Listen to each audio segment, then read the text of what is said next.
Ang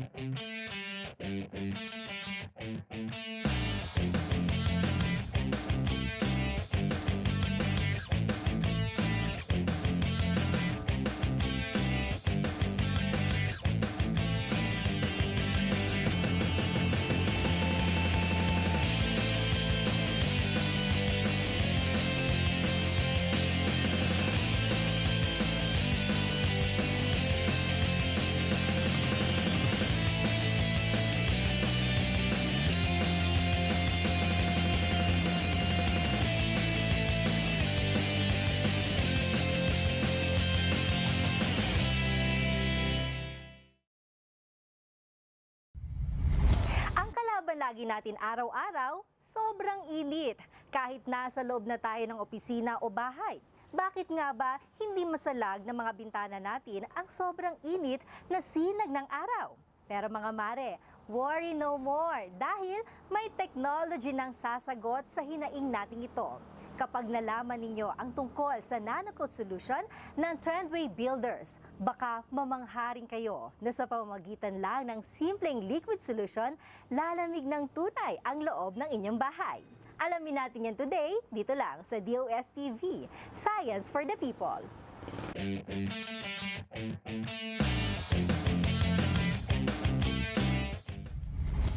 Nandito tayo ngayon sa Trendway sa Congressional Avenue upang makausap ang nagpasimula ng Nanocoat technology dito sa bansa. Ito yung para maiwasan ang init na ating nararamdaman sa mga gusali at sa ating mga tahanan.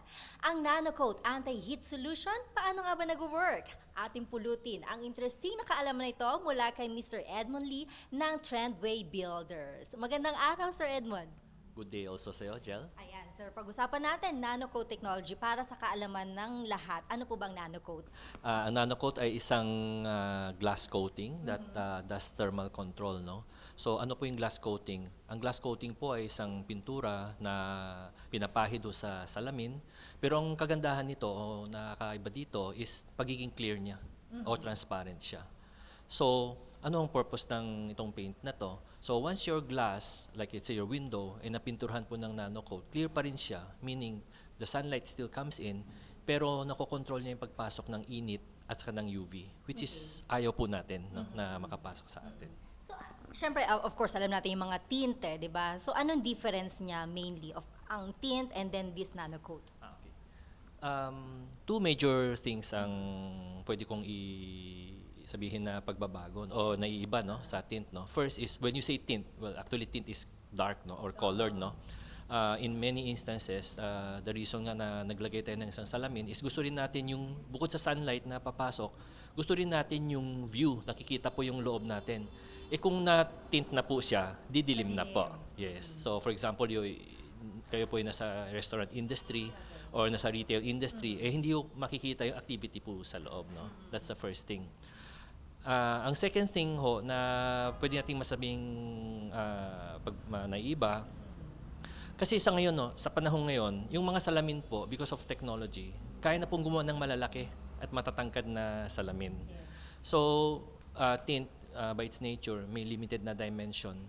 So, oras na ginamit po natin siya, eh magkakaroon po tayo ng kakapusan, no? Kakapusin po ng konti.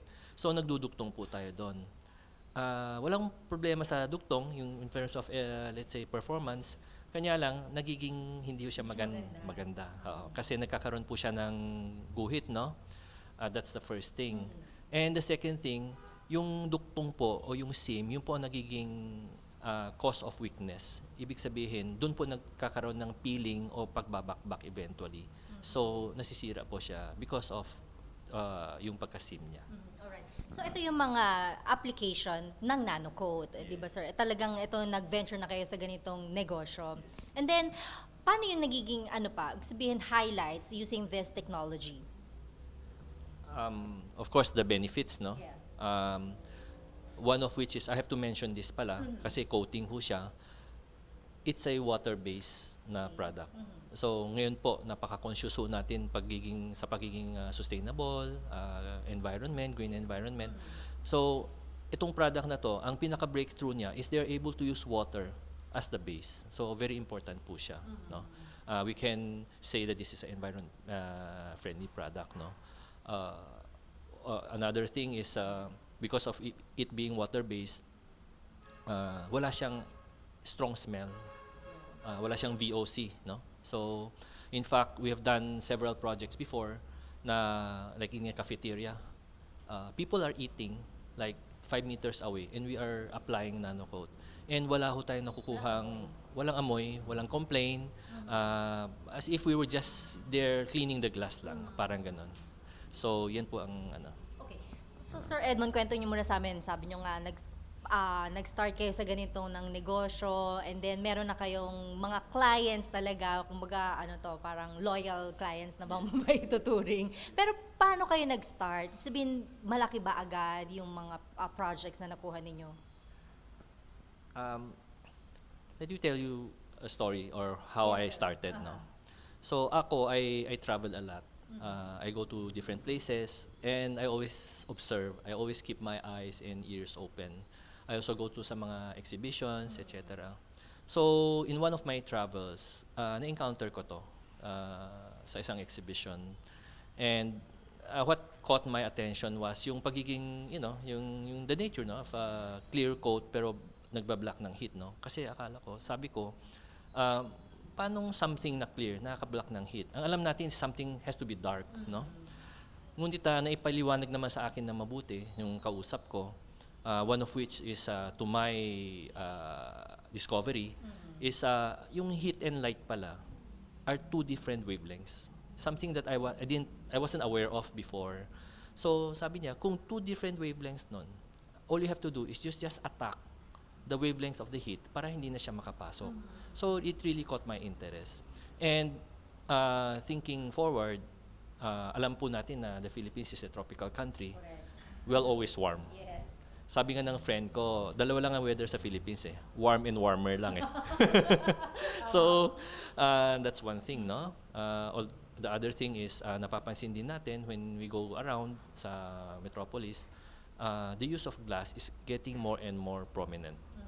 So, whether we are a tropical country or not, tuloy-tuloy pa rin ang gamit ng glass, no, as a building material. So, I thought, looking at this as a opportunity on the business side and also sa side naman ng environment, no, is nakakatulong po tayo. So I decided to put things together. Okay. So paano naman yung, of course, meron tayong mga kapwa Pilipino, mga ordinaryong mamamayan, paano nila mapapakinabangan yung ganitong klase ng technology? In terms of use, of course, ang vision ko dito is for everybody. No? It's not something na sa mga taong may kaya lang. This is for me. Every Filipino deserve to have a good life, no? To enjoy a good home also. So, very fortunately also, this technology has been around for so many years na. But as in any technology, sa umpisa, hindi siya ganyan ka commercially viable or affordable. So, for the past maybe 15, 20 years, yung improvement on the production and because of research and development, nagiging more affordable na siya. So, maganda din yung timing namin. Nung na-meet namin, tamang-tama, nagiging affordable na rin siya, which we introduced this mga 8 years ago, in 2010. So now, what we are doing, we're pricing our product much lower than the tint. So, pag sinabi ng iba, because ang isip ng ibang kasamahan natin, kababayan natin na, mahal gumamit ng tint eh. Well, I'm happy to tell everybody that there's a solution now na to make it affordable, very affordable na for us to use. Even ordinary Filipino can use this. At may tuturing talaga na sabi mo namin, kayo ang pioneer pagdating sa ganitong klase ng business using this technology. Pero very affordable yung inyong production, I mean yung services ninyo. Yes, very affordable. Ito po yung instrument na sinasabi ko, no? Ang tawag po dito is IR thermometer. So, when you press the trigger here, meron siyang isang parang infrared na light to point directly at the part na gusto mong kuhanan ng temperature, no? So, what we will do now is, if I turn on the lamp, itatapat ko dito sa may tapat ng ilaw. Sa no? lamp mismo. Sa salamin mismo, Salamin, no? okay. Kukunin niya yung temperature sa salamin, hindi siya lulusot eh. Yung surface ng salamin ang kukunin niya kukunan ng temperature, no? And what we will show here is it's supposed to be warmer pag naka-nano coated na glass. Kasi na-capture niya eh. Hindi siya pinalusot. Okay, para na-absorb niya yung init. Na-absorb niya yung init. Okay. I will turn this on. Okay. So, Okay, normal. ito yung normal. So, I'll get the temperature of this one, no? So, you will see that the reading is around nasa 50, 49 to 50, no? Okay? Yan. Okay. 48, 40 and 50. Okay. So, if we move this around, it's going to be warmer. So, same here, no? Bilis. Ang laki. Yan. 60, 62, 63, 62. So, you will see that there's a major difference of around 12, 13, 14 degrees Celsius, no? Yung po yung heat na hindi pinayagang lumusot. So, pag hindi siya lumusot, lalamig na po yung after the glass. Galing. Oo. Sobrang laki ng difference. Sobrang laki ng difference. I have to turn this off para hindi kayo mainitan. Sige, sige. Ayan, kasi di ba sabi niyo nga na-absorb ng salamin yung init? Yes. Kasi yung concern ng iba, baka naman sa sobrang init, na-block nga yung init, baka sumabog naman yung kanilang salamin. Very good. Very good question na na-bring out mo siya, no? Okay. Of course, this is abnormally high. Kasi halogen lang po yung ginagamit natin. Pero in real life, pag sunlight po, the warmest temperature na na-capture namin sa isang nano-coated glass is sa mga nasa 55 degrees Celsius lamang. 55 degrees Celsius. So sabi ng iba, nakakapaso na siya yung 55. Yes, totoo. At baka makabasag ng salamin. Tandaan po natin, we also use our glass, glass cup to drink, let's say, hot coffee. Okay. Yes. Anything hot. Anything hot, hot tea, hot coffee. Boiling water po ang ginagamit natin. Alam po natin na boiling water is 100 degrees Celsius. Hindi ho niya kayang basagin yung glass. Kasi ang glass, it only starts reacting kung umabot ka na ng 600 degrees Celsius. Oh. That's the time na nagiging molten siya. So from 55 to 600, sobrang layo na po siya. Of course, yung glass, nababasag siya if there's a sudden change of temperature. Now, for example, the same glass, if you bring it out from the ref, at dinagyan mo siya ng kumukulong tubig, yan, mapuputok po siya. Ayun. But if it's gradual, wala po Okay siyang, lang yan. wala Very po siya. safe yan. Very safe. Oo. Very safe po siya. Our company is like more than 50 years already, started by my father. And as in any business naman, kailangan na nag-adapt tayo sa changes, no? So, nag-evolve din siya. So, Trendway Builders is into lumber and hardware before for so many years. Then around in the late 1990s, we started venturing into importation of products because we look at the market as dynamic eh. Hindi tayo pwedeng stagnant, no? So when we bring in products, ang unang titingnan namin are mga sustainable products. So we went into importing of flooring materials, no? Laminate flooring particularly. And then I continue to look for products, mga new products. I continue to look until I encountered this one. So ang behavior ang attitude na inadapt ko is I'm always open to new and innovative ideas. It takes a while. It's challenging, but I enjoy doing this kasi alam ko may ginagawa akong tulong or kabutihan para sa ating lipunan. Diba? Parang ang ganda kasi ng transition, of course, na-apply natin ang science and technology dito sa field ng inyong pagnenegosyo. Pero kamusta yung mga, of course, competition sa market, paano kayo nakakasabay, and then ano yung mga challenges na pinagdaraanan ninyo at paano nyo yung na-handle?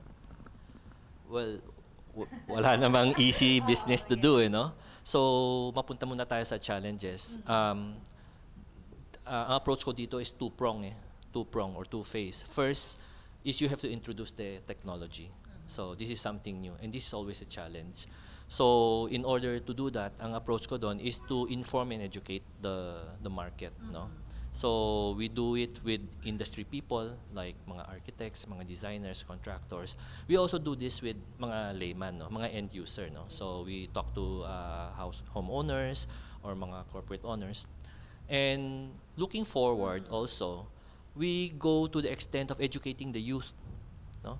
Yun yung mga mga future leaders natin eh. So we go around schools, particularly mga architectural schools, colleges, and we give them talks, no, about this. Like yesterday, we just did one, no. It's a architectural school, yes. So the administration is very appreciative. The professors are very appreciative. Even the students, no, ang dami nila mga question and answers. Yes. So we're gaining ground. We're gaining ground. Alam namin this is a process. It takes time, but the thing is we're gaining ground. Yan po ang importante. In terms of competition, well, as I said nga, hindi naman mawawala yung competition, and I always welcome competition. In fact, having competition opens up the pie. Lumalaki yung pie. So, my hope for this industry is for people to realize that this having a thermal control on your windows is not a luxury. It is a need. It is a basic need. Because when you have thermal control, you control the entry of heat. Nababawasan actually yung disturbance sa interior, no? Yung init, yung irritation, etc. And if we are going to see on the economic side of it, nakakasave po tayo sa kuryente. Because the aircon, hindi na niya kailangan trabahuhin yung na-save na pagpasok na init, no? Which in our case, I can promise you, I can bring down at least 5 degrees Celsius of init. And if you talk to a mechanical engineer, sasabihin niya, malaking bagay po to, no? In terms of work na nasa-save ng air conditioning. Ayun. Napaka-importante nun. Talagang tipid sa kuryente, sir. Yes. Diba? Alam naman, napakahirap magbayad ng bills.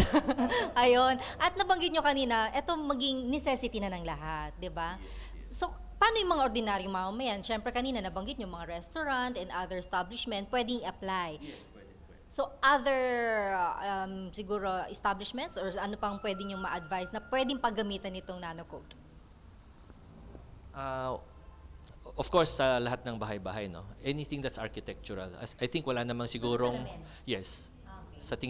Sa tingin ko naman wala pa naman sigurong building na walang salamin o bintana, Okay. no? So it comprises everything, no? Residential, condo, non-residential. When you say non-residential, commercial, institutional, everything, no? Even may ginawa na kami ng mga planta. Because the design of plants ngayon, hindi yung naka-enclose talaga. Meron silang mga salamin na fixed to let sunlight come in. Again, you also have the problem of the heat, no? So we also do that. Ngayon, in terms of widening naman ng usage, we're looking at vehicles as a... Pwede. Particularly, we're looking at mga tourist bus. Because if you will notice, no, well, there's a law. Ibang salamin nila. There's a law, which is in the 1970s pa, that disallows the use of tint, actually, use of tint and curtain sa mga public transport. The reason for this is for the security and safety of the passengers inside. But if you look around, hindi yata na-implement itong law na to, no? Because we understand that napakainit po na bumiyahe, no? So they put their curtains and actually all of them are violating. So if the people, no, maybe people from LTFRB or LTO can take a look at this one, this is actually a solution so we can implement the law of not putting cover, so for the security of the passengers, but then we still save them from yung pagiging uncomfortable, no, of traveling under the heat of the sun. Okay. Pero kumusta yung feedback, sir, ng mga clients ninyo? Very positive. Some takes a little time. They will take them about mga 1 month to realize. But most of the time, very immediate ang response. I would say 80-85% of our clients are users. When you say users, yung nakalipat na. Nakalipat na. So na-experience na nila yung init. And they feel the impact, the difference, no? So they get back to us. One way of saying na alam kong they're happy because they actually have repeat areas, other areas pinapagawa nila or they recommend their friends. For me, that's the highest form of showing their appreciation, no? Because when they start recommending to us. So, very happy sila. So mainly, anong vision ninyo dito sa ganitong klase ng negosyo? Bigat yata, vision. As a Filipino, I really wish that every Filipino home can get to use this one. Being a pioneer in the industry, we don't take advantage of that. We even make our price lower than the existing solution provider. No, we being a substitute product, we even price it lower because our vision is for every Filipino home to use this. Ang mindset of being it as a luxury to a basic need. Sana po magkatotoo po ang aking vision. Ayun. Pwede pa natin banggitin, sir, kung magkano nga. Halimbawa, per square meter? Square foot. Okay. Okay. For this industry, we still use the square foot as a basis, no? Our price is much lower. I think 40% lower, no? 30 or 40% lower. So, ang price po namin is at 180 per square foot. That's inclusive of the material and the application service, no? And labor and warranty. Warranty. May warranty po kami for 5 years the product. Ayun. At ang isipin natin, napakalaki na maitutulong at matitipid natin sa kuryente. Di ba, sir? Missed an episode? Want to try Pinoy recipe? Or check today's weather? Or perhaps just be amazed at events, people, and places of science, technology, and innovation. Get them all here via the DOSTv app. Just download the app and you'll see the shows anytime, anywhere. Don't be left behind. Be updated and watch DOSTv. DOSTv app. Now available on Google Play.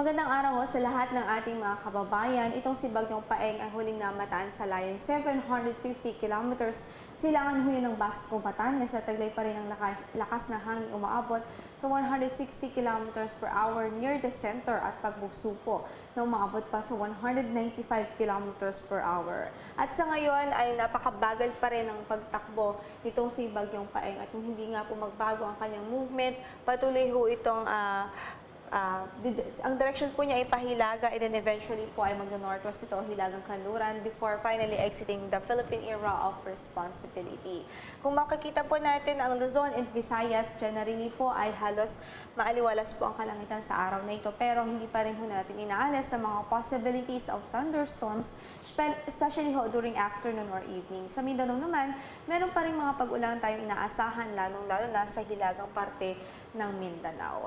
At para po sa ating kaalaman, meron pa po tayong isang low pressure na minomonitor sa labas ng ating area of responsibility at approximately namata ng sentro nito sa layong 3,100 kilometers silangan timog, silangan huyan ng Mindanao. At mag-monitor po tayo sa mga updates na ipapalabas ng Pag-asa ukol sa nasabing weather disturbance dahil maaari po itong pumasok ng ating PAR sa darating ho na Lunes o kaya na may Martes.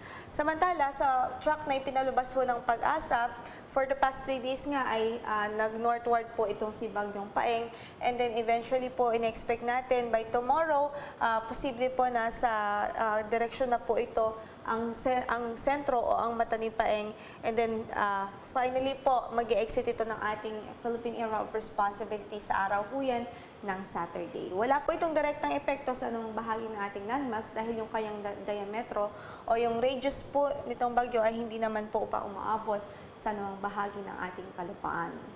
Samantala dito sa Metro Manila at sa nalalabing bahagi pa ng Luzon, for today ay inaasahan natin na ang bahagyang maulap hanggang sa maulap lamang na kalangitan na may mga isolated rain showers or thunderstorms. At para sa pagtayo ng ating temperatura sa Metro Manila, pwede umabot hanggang sa 32 degrees Celsius ang ating maximum temperature habang 32 degrees Celsius din ho sa Tuguegarao City. Gayon din sa Legazpi City at Puerto Princesa City habang 24 degrees Celsius po sa Baguio City. Sa Kabisayaan naman ay wala po tayong ina-expect na malawakang pagulan maliban na lamang sa isolated thunderstorms lalong-lalo na sa hapon at gabi.